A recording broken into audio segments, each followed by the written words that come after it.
Every day, doctors and patients make difficult decisions about illness and its treatment. I've spent much of my career wrestling with the court cases that sometimes follow and the enormous impact they have for us all. But one case that haunts me is the focus of today's drama. This is the real-life story of Harold, a vulnerable man whose preferences about his medical treatment raise fundamental questions about our right to choose what happens to us when we're ill. After the news, I'll be joined by a panel, two of whom were directly involved in Harold's remarkable story. We'll be discussing how his case made legal history and the impact it has for us all. But first, let's hear how that story began in our drama written by Philip Palmer. Test Case, Mr. C. Some years ago, I attended a medical conference in which they debated the historic test case of an elderly Jamaican man known as Mr. C. There was some surprise when I said I had known Mr. C. He had been my patient. Wake up, Harold. You've got a visitor. I'm awake, just resting my eyes. I saw you yesterday. I'm Mr. Rutter, remember?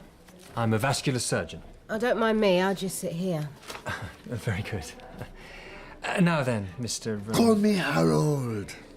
Harold, I reviewed your case notes following my examination of your leg yesterday, and now I'm going to offer you my view on the best course of treatment for you. I banged my foot on the bath. Did I tell you? I think I did. You did. Still, it's nice to get away. I like this place. It's very pleasant. Oh, good. But I miss my walks. I walk every day, you see. In the gardens above the cricket pitch. Oh. Not far, but I like to walk. You have arterial blockages in your leg, both major and minor. Your toe is gangrenous. Effectively, your foot is dead. If we do nothing, the infection will spread. Do you understand what I'm saying? Of course I do. I understand all these medical matters. I applied some ointments to the affected area. It's my own formula. That should fix it. I'm afraid the ointments haven't helped in the least. Well, what a try. We have two options. One is to leave you entirely alone and let nature take its course. The other option is amputation. It's your decision, but I have to advise you, if you do nothing, the infection may spread to the rest of your body. Oh, no, that's not going to happen. Well, it may. And on the balance of probability, it is the most likely scenario. So I would encourage you to sign a consent form, and then I will remove the leg below the knee. Otherwise, there's a significant chance that the toxins will enter your blood and damage your heart, lungs, and kidneys, and that will kill you. So, will you consider the decision carefully, Harold? No. There's nothing to consider. God brought me into this world with 2 feet, and He intends for me to go out with 2 feet. But thank you for your concern, Mr. Rotter. Harold, I want to be sure you grasp this. If the infection spreads, you may die. Your situation is very serious. Do you understand? We are kindred souls, you and I. I was a surgeon too, you see. Were you? I hadn't realized that. Oh, yes, for many years. What was your speciality? Everything. I specialize in everything. I worked in Africa, America, all over the world. I was an army surgeon. I saw combat many times. I saw young men with the most terrible injuries. But when I retired, I moved to England. And then I became a black man. And here you see me. You became a black man? Yes. Did you not realize that I am black? But I was famous once. Celebrated. I published in journals. I spoke at conferences. My name was spoken of with respect. You should consider alternative therapies, you know. What? There are all sorts of tricks a clever surgeon can employ. Techniques that you can use instead of amputation. Bear in mind, this is an area in which I am one of the main experts in the entire world. What sort of techniques? You wrap the leg in banana leaves, you see. Right. Lots of them. Wrap them around like this. and the leg will heal. No need for chopping. Have you ever tried that method? Harold, there is no medical basis for... Right, okay. Yes, I'm beginning to see where we stand on this. It's a pleasure to know you, Mr. Rutter. And please don't think I do not respect your medical judgment, because I do. I truly do. I've met many doctors all over the world, all these years, and you are one of the best. But you have to understand. Yes? I'd rather die than leave as less than a whole man. I've treated many patients of Harold's age. You develop an instinct about them after a while. You look them in the eye and you listen to what they say and you ask, have I really communicated with this person? Are they able to make this important decision? And you make a judgment call. It's subjective, perhaps. It's unstructured, but it's what doctors have to do, what we've always done. Harold was strange, without a doubt, but he knew his own mind. Harold had spent 30 years in Broadmoor. He'd grown old there. And he was one of a number of patients who, in my opinion, were no risk to themselves or others, and who should be moving on. I'd come from Park Lane Hospital in Merseyside, you see, where I'd had some success in releasing long-term patients into the community, despite, I may say, considerable opposition from the old guard. And now I was working hard to get Harold out of his ward and back into the world. And so it was a shock when I discovered that he might die. I'm Dr. Ghosh, Chandra. Pleased to meet you, Chandra. I'm Peter Rutter. How is he? He's in good spirits. Very sure of himself. He refuses to have the surgery. It's good of you to call in to see me. How do you mean, refuses? He's said no. But you told me on the phone his condition is serious. Life-threatening. I did say that. Well then. Please, have a seat. Thank you. Well, I'm not with you. Well, as I understand it, in these circumstances, I mean, he's a long-term patient at Broadmoor, you know. I'm aware of that. But even so, he's quite lucid. And it's not untypical by any means. A lot of patients of Harold's age are reluctant to embark on surgery. And you must appreciate, I would never operate without the patient's willing consent. You just can't do it. Forget the legal issues, you can't. An operation like this is a major assault on the body. And a patient who doesn't actively want to get better will just turn his face to the wall, and that will be that. Oh, I take your point. But I'm not sure he has the right, you see, to refuse. Because he's insane. Because he has schizophrenia and is in the care of Broadmoor. Well, I can't comment on that. All I can say is he's told me his views and I respect them. And I'm not operating on this man. Then Broadmoor will find another surgeon. If that's how they want to play it, that's up to them. I didn't want Harold to die. So I explained it to him and I said, if you don't agree to this, we'll have to call a case review and I'll have to make the decision. He said, You can't take that decision, Dr. Ghosh. Oh, no. I'm the only one able to say what should be done. After all, I do know what I'm talking about. I was a surgeon in the army, remember? Harold, you were never a surgeon. Well, I'm not saying you weren't capable of becoming a doctor if... Harold, the surgeon has said he needs to amputate below the knee. And if you go on like this, he'll have to amputate above the knee. So that's why I'd like you to agree to this. Will you agree? I will not. I was sure of my ground, morally and medically. Yet even so, having made the decision to amputate, I decided we should take legal advice. So I spoke to Lucy Scott Moncrief and she agreed to meet Harold. The first time I saw Harold, he made me smile. He had such a zest for life. Rio Tinto, up 4 points. I don't care. They call it the FTSE index, you know. FTSE. You gambling on the stock market? I never gamble. I merely follow the market. I could be a millionaire, you know, if I followed my own stock tips. But I just do it to keep myself sharp. Yeah, you're a foolish old man. Good morning. Are you Mr... Good morning. Call me Harold, please. Oh, good morning, Harold. I'm Lucy. And you are? I'm employed by Broadmoor. Ignore me, I have to be here. She keeps me company. She's my companion. We have a rapport, I feel. I'm a solicitor. Dr. Ghosh asked me to come and see you. I don't need a solicitor. But it's a pleasure to meet you. I understand that you don't want to have your leg amputated, even though the doctors have advised you it might save your life. That's right. I won't let them take my leg. Then you certainly do need a solicitor to argue that case. If you'd like to be my solicitor, I have no problem with that. Right. Oh, however, there is a delicate issue. You're not eligible for legal aid because of your savings. You've never spent any of your benefits in all your years in Broadmoor. You have thousands of pounds in your account. Nearly 20,000. I know how much I have. I won't spend it. It's mine. No, my point is... I need that money. I might, for instance, want to invest in Rio Tinto. Harold, don't be absurd. Yeah, I'm teasing. The money is mine. I will save it. That is the way to treat money, with respect. Okay, I understand. Let's not talk about money anymore. Well, thank you.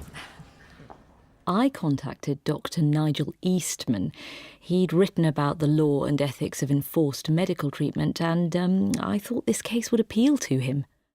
It was Lucy who started the ball rolling. There were plenty of psychiatrists who could have done the clinical assessment, but she knew that I was trained as a lawyer as well as a psychiatrist, and that I'd been interested in capacity ever since I'd been a research registrar at Oxford in the mid-'80s. Back then, mental health legislation paid no attention, essentially, to a patient's capacity to consent to treatment. Doctor knows best was the test. The patient is African Caribbean, came over with his girlfriend in 1956. They had children and she was supporting him financially. Then she left him. A year later, he accosted her at work and stabbed her, got a prison sentence, was sent to Brixton, where he was diagnosed with schizophrenia and transferred to Broadmoor. And that was when? 3 decades ago. He's now on the pre-discharge wards. Still delusional, but easy to manage. He has completely lost touch with his family. You say he's delusional. What are those delusions? Well, they've changed over time, I gather. When he was first ill, he thought he had enemies who wanted to capture him to burn his feet off. But from the point of view of this case, the significant and still very active delusion now is that he is a doctor, a medical expert, and knows how to treat his own gangrene. The issue, of course, is whether he has the mental capacity to decide not to agree to the amputation. That's all intriguing, but are you sure I'm your best choice for this? The Broadmoor line is that his schizophrenia and relevant delusional beliefs mean that he doesn't have that capacity. Well, one doesn't necessarily flow from the other, but Lucy, my issue is that I'm not West Indian, and I suspect there may also be complex cultural issues here and religious issues. This line about God brought me into the world with 2 feet and intends me to go out with 2 feet. Perhaps that's an aspect of his faith. That's why I'm not sure I'm the right expert. Oh, go on, Nigel. This is right up your street. Yes, but don't you think someone who... He appears lucid. He has a good argument for his position. But do his delusions affect his ability to make a legally binding decision? That's where we need your guidance. The odds are stacked against him, but I think you should see him and give an opinion. How soon do you need it? Soon. His foot is completely dead and the gangrene is liable to become wet, which means it will spread. It's very urgent. I'll go and see him tomorrow. Great. Oh, there is one other point. He's not eligible for legal aid, and he's completely unwilling to spend his savings on legal representation. You must make your own choice, of course, but personally I'm happy to work pro bono. Actually, I think I'd prefer it. Well, I'm happy to do the same, but why do you prefer not to be paid? Because if the operation is prevented and Harold dies, I just... well, I suppose I wouldn't feel very comfortable taking his money for that. Yes. I take your point. Yes, agreed. Harold had been transferred to a nearby hospital, Heatherwood. It was the first time he'd ever been out of Broadmoor, and by all accounts, he was flourishing. We all like him. I don't know what he did to get into that place, but he seemed harmless now. Yes, does he know your name? Oh, yeah. And does he know why he's in the hospital? Of course he does. His leg is gangrenous and he can't walk. And is he also oriented in time and person? Does he know what day it is? Who people are? Oh, yeah. He's on the ball, is Harold. He's a charming old man. You can't jump straight from a medical diagnosis to a legal judgment. As a doctor, I gather medical evidence about a case in such a way that it can be applied to particular legal tests. But it's for the courts to apply those tests and to decide what they should be. We've put him by the window. That's his minder next to him. She doesn't say much. Sometimes you wonder which one's the mental patient. Harold, you've got a visitor. And part of my job is to ask a series of questions which dissect out what we call the person's mental state. You're looking at the way they think and perceive. It's a detailed process, often a long process. Thank you. That's all very clear. Let me know if you're getting tired, won't you? I'm fine, Dr. Eastman. Ask away. You use the demeanour of a doctor to make sure that they feel at ease, but at the same time, it's important that they understand that the nice doctor isn't there to be on their side. Now, I hope you won't be offended. For the purposes of my assessment, there are certain topics I have to cover, and so at this point, I want to ask you about your sexuality. I won't be offended. Are you heterosexual, Harold? Oh, I am, Dr. Eastman. I surely am. But not for many years. And who was your last sexual partner? It was a long time ago. A long time. What was her name? I don't like to talk about those times. But her name was Claire. Yes, that's the name I have here. She was the mother of your children, was she not? Oh, I doubt that. Perhaps yes. I'm not sure. We lost touch. These things happen. Time passes. Can we talk about something else, please? Yes, of course, we can move on. And you're not so much interested in what their thoughts are as in the process of how they are thinking. Not what they decide, but how they come to that decision. Now, we're almost done. I just want to come back once more to current circumstances. Is that all right? Anything to oblige you, Doctor. So, we've agreed that you've been diagnosed as suffering from chronic paranoid schizophrenia, and you are aware of that diagnosis. Of course, I'm aware of that. And you accept that you are mentally ill. Of course. I'm not a fool. God brought me into this world with 2 feet, and I will leave with 2 feet. That's how I feel about it. Yes, yes.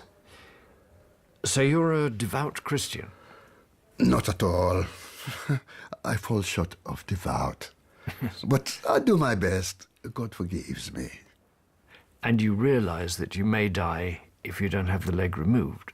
That's what I've been told. But you don't agree? Perhaps you feel you know better than Mr. Rutter? Oh, no. I don't know better. He's a fine doctor. If I were doing his job, I'd give the same advice. Yes, his job. If you too were a doctor, you mean? Well, I was a doctor, but that was many years ago. Mr. Rutter, he's the new generation. I have great faith in him. So why is it that you're unwilling to listen to his advice? Oh, I listen to his advice with great respect. He's a fine man, Mr. Rutter. He has a soothing voice, and I love to listen to him. But I don't agree with him, because it's my leg, isn't it? Isn't it? Yes, it is. You have to remember, the clinical team and I were in constant clashes with the Home Office about the risks of releasing our patients.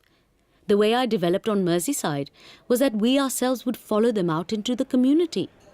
Of course, in Broadmoor, they thought this was bonkers. But we knew if we developed close relationships with our patients, we could monitor their risks. And the elderly ones especially did very well outside. But it was a huge responsibility. Yes, I've read Dr. Eastman's assessment. It doesn't change my opinion. Hot pot or salad? Lucy? Hot pot, please. Because it's a duty of care issue, isn't it? I mean, if he were your father, wouldn't you want him looked after? That's plenty. Thank you, thanks.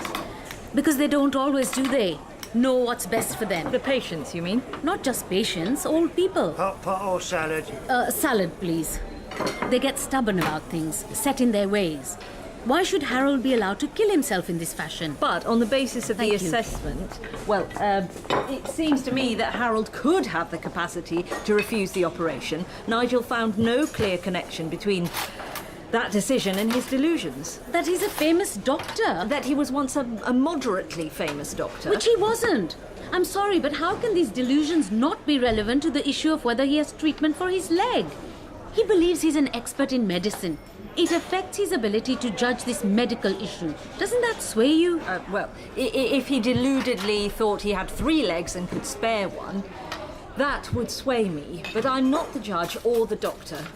Where should we go? He tried to treat himself. He believes in banana leaves. Oh, over there. You're condemning him to death. How can that be right? But by this point, it was no longer Chandra's decision. It was in the hands of the Broadmoor senior staff, the doctors and their lawyers. They deliberated. Then I received the letter outlining their decision, and I was astonished. Yes. Nigel, I can't believe... I just can't believe this. It's outrageous. I take it Broadmoor have set out their position. What do they say? Well, they've sent a letter, and it says, I'll paraphrase. It says they're obliged to take on board your assessment and they accept a strong case can be made that Harold has sufficient mental capacity to refuse surgery, but then they go on to say that none of that matters. Even if it's found that the patient is compos mentis now, once the gangrene kicks in, he'll be delirious, raving with the pain and the infection, and no one could claim he has the capacity then. And that's when they'll take the leg off, in his best interests. Yes, well, paternalistic is perhaps the appropriate word for that attitude. No one would do a thing like this to you or me, but Harold is... they consider him to be... Look, I have to challenge this. How can I stop this?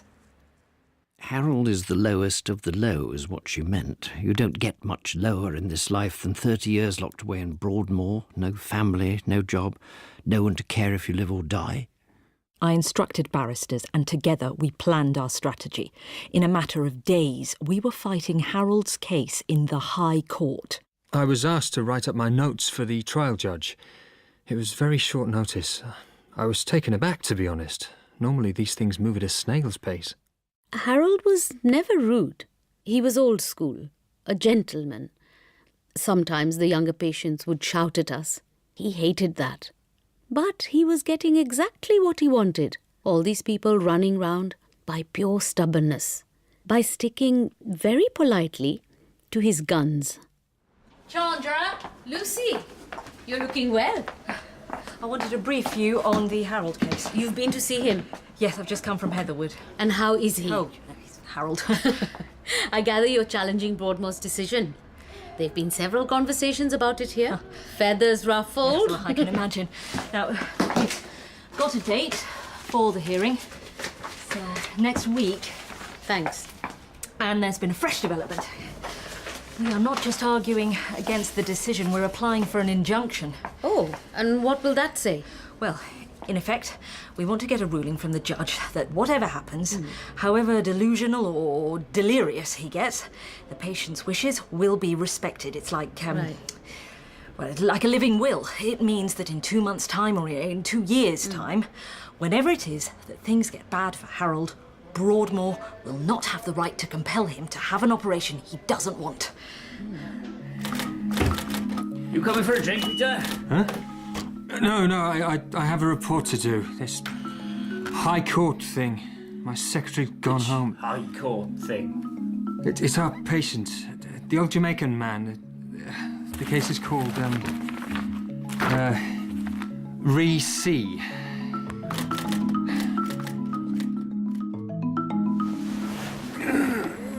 Now, listen, the judge will see you in your bed in the morning. Then there'll be the hearing in the afternoon just across the way. Someone will wheel you over. They're making a very large fuss over a very small toe. Hi, Lucy. Hi. Good evening, Harold. I just thought I'd pop in to see you. Good evening, Doctor. How are my chats today? Fine. Ready for the big day tomorrow? It's not something that happens every day, the High Court of England setting up shop in a local hospital. A lot of important people will be there, you know, Harold. I hope you're not getting too tense. Oh, I'm not worried. I've been in court many times, you know, as an expert witness. Really? I miss those days. Yes, well, let's see what comes of it all. I'll walk out with you. See you tomorrow, Harold. Goodbye. Yes, goodbye. Goodbye. Wish I had your memories, old man. Even if none of them are true. What a beautiful day it's been today. What? It's been raining like cats and bleeding dogs half the time. You do talk crap, you daft bugger. Now, don't be so bad-tempered, Winsome. Don't call me by my name. Why not? It's your name. I'm not your friend, old man. I'm everyone's friend. Sad old fool. Hey, you got a sharp tongue. But I don't mind that. Wash this over me. You're a very special woman, you know. Never forget that. One of God's creatures. Oh, I wish you'd stop rabbiting on it. It drives me up the wall. You remind me of my dad. He's annoying too. He's from Trinidad. I was born in Acton. He always says he misses the old place, but that's crap. There's no jobs there. Better off here. England has its virtues, but I've worked all over. Have you? Have you really? Or is that another one of your lies? All over the world. I never got myself trapped. Well, good for you. Not like my dad. He did get trapped. He worked on the London Underground. What's your father's name? Errol. Blind in one eye. Someone punched him once when he was a young man. He stares at me like this with his blind eye closed. When he came here, he was unemployed. My mum was working in a shop. Everything was different. Skies were grey. No one had respect. It's always tricky getting used to a new culture. Yeah? Was it like that for you? No. You're from Jamaica, aren't you? Must have been damned hard back then. It was not hard. Right. Not in any way. Hey. Why do you say that? All right, lie No. down. I didn't mean nothing by it. I traveled the world. Yes. I've been to America. I pride myself on fitting in. I always fit in. My kids are, well, they think the world of me. I speak to them every day. The world's a fine place. It's been such a beautiful day today, despite the occasional rain. But that's England for you. It wouldn't be England without the rain. You do talk crap, Harold. A truly beautiful day.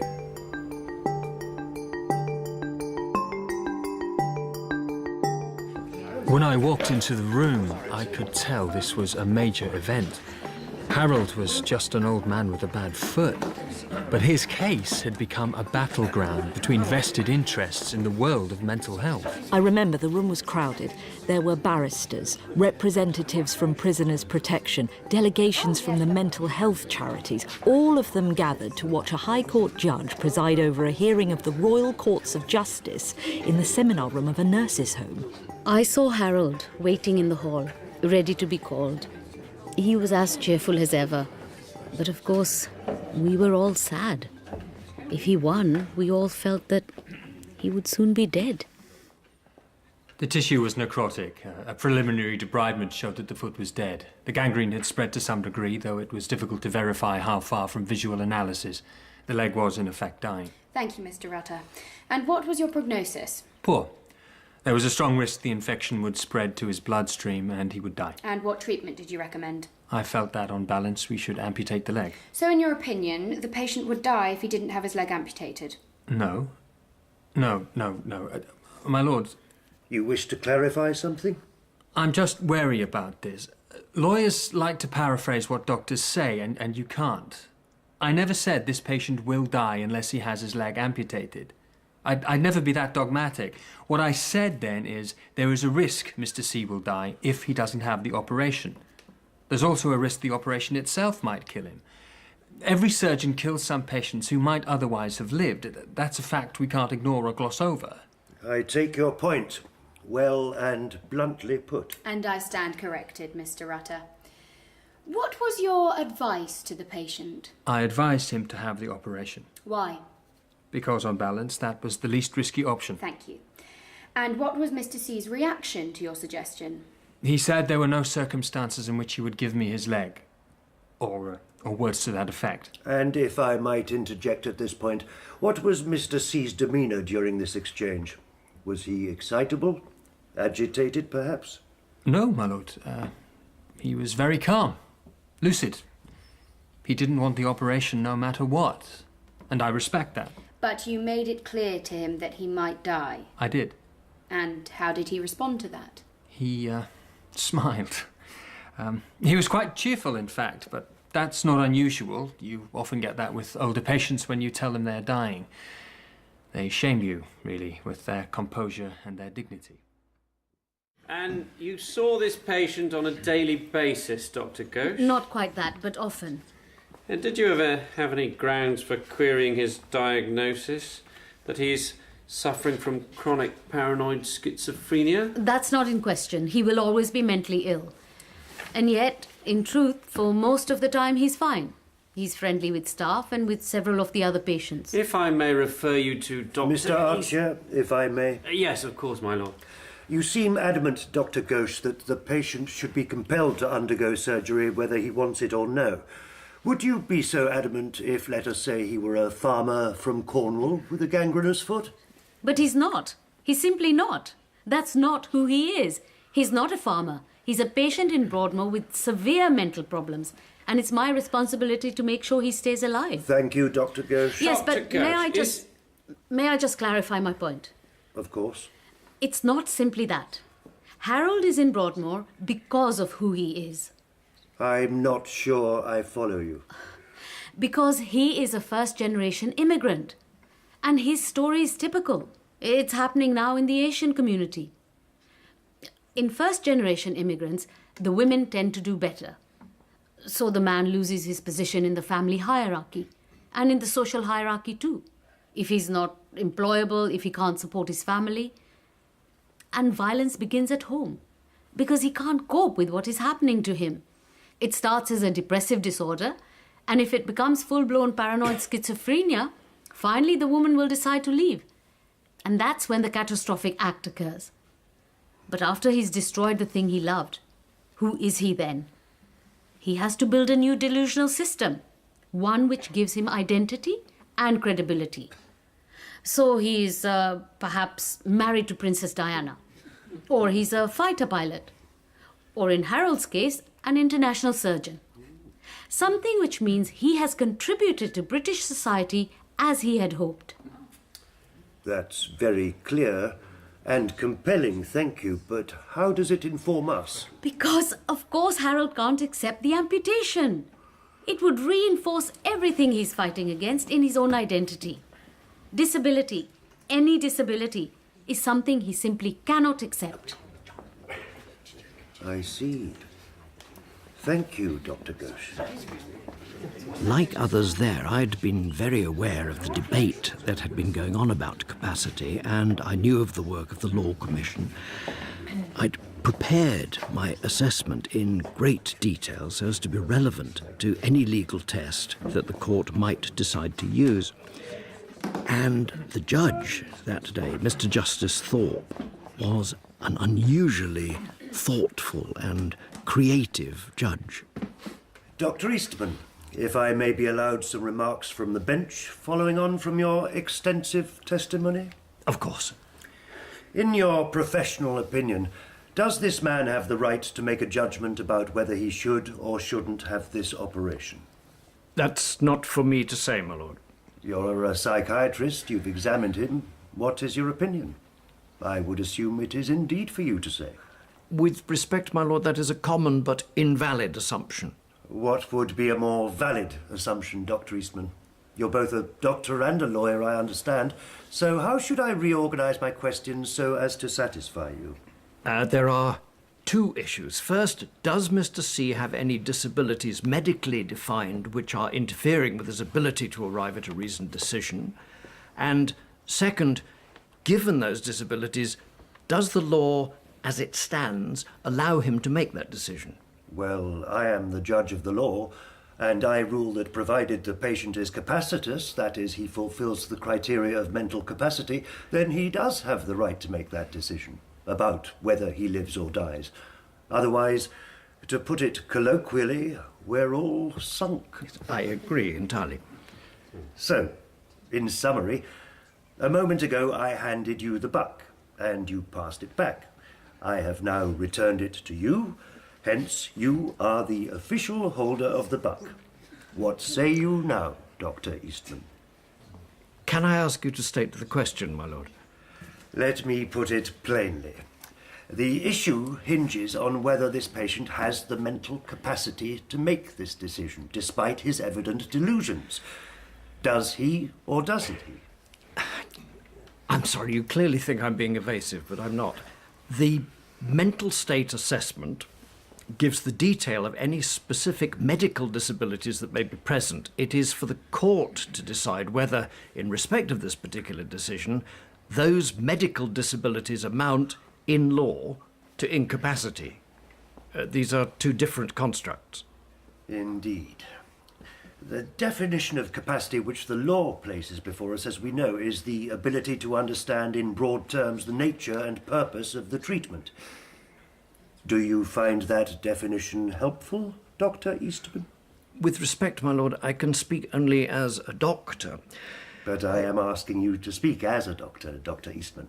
Doctors, unlike judges, are faced with these questions daily. Then I would say that the definition is too broad to be helpful, and neither sufficiently focused nor adequately detailed, my lord.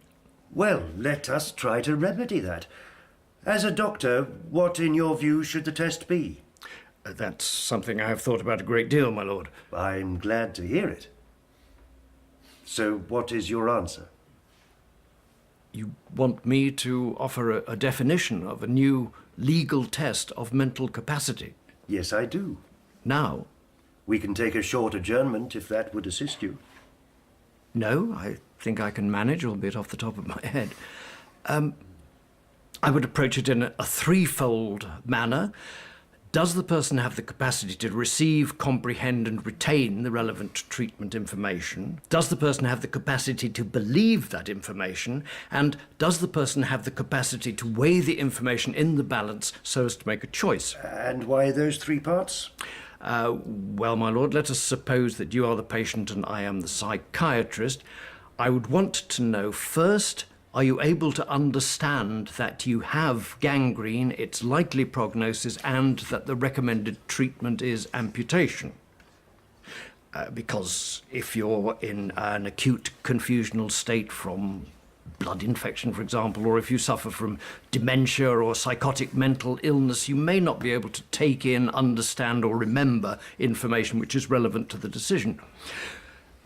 Next, I would want to know whether, having understood the treatment information, you are capable of believing it, that is, believing that the proposed treatment has a good prospect of working, because if you had a delusional belief, for example, that gangrene responds to magic and only to magic, then you are unlikely to be capable of coming to a reasoned decision.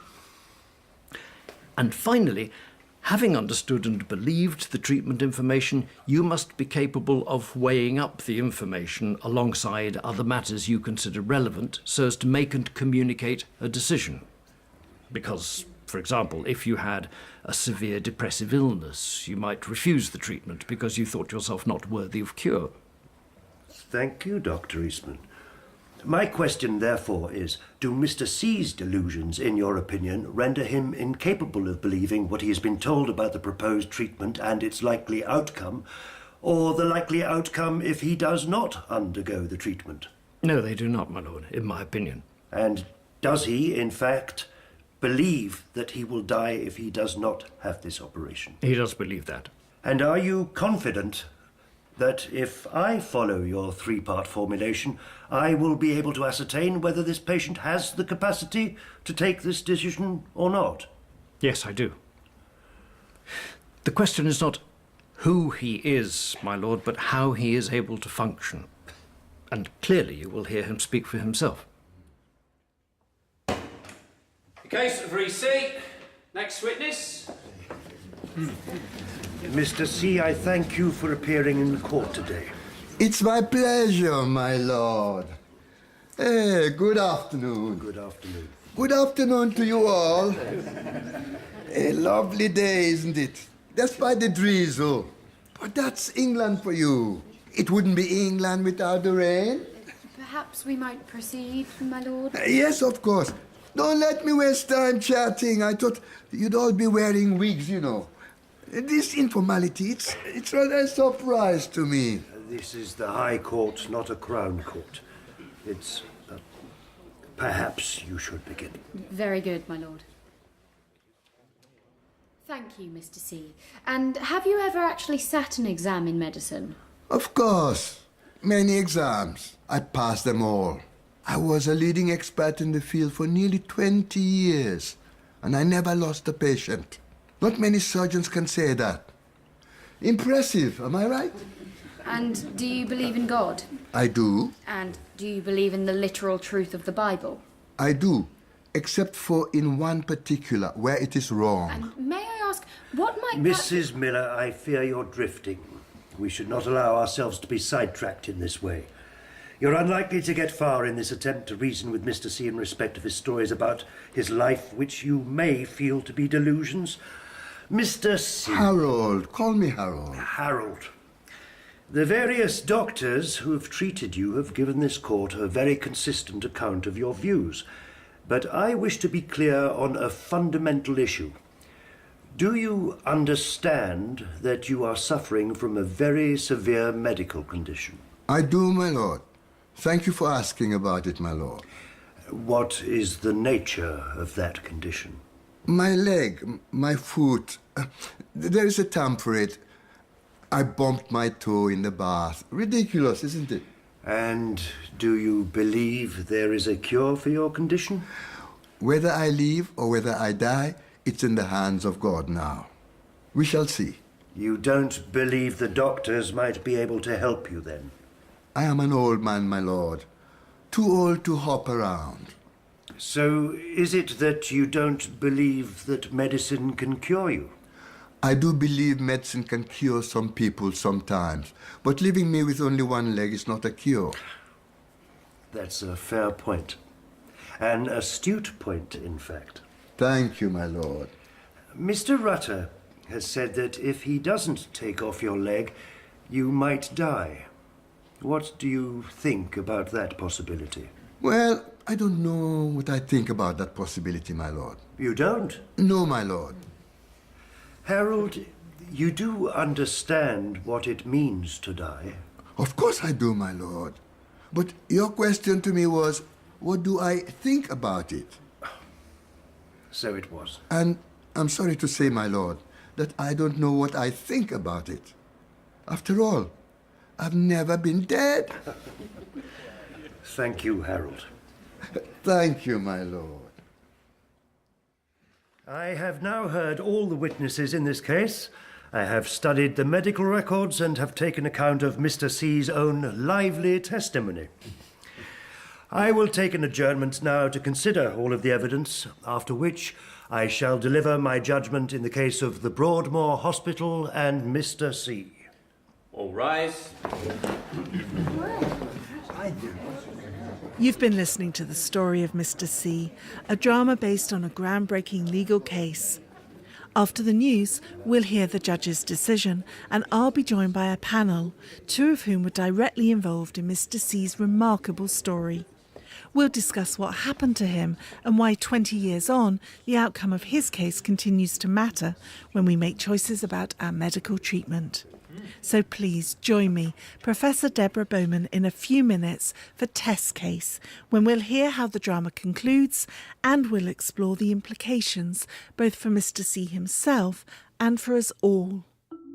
In Test Case, Mr. C, by Philip Palmer, Mr. C was Louis Mahoney, Mr. Rutter, David Seddon, Dr. Ghosh, Shaheen Khan, Lucy Scott-Moncrief, Priyanka Burford, Dr. Eastman, Michael Burtonshaw, Winsome, Aisha Antoine, Mr. Justice Thorpe, Sean Murray, and the barristers Georgie Fuller and John Norton. The director was Jonquil Panting.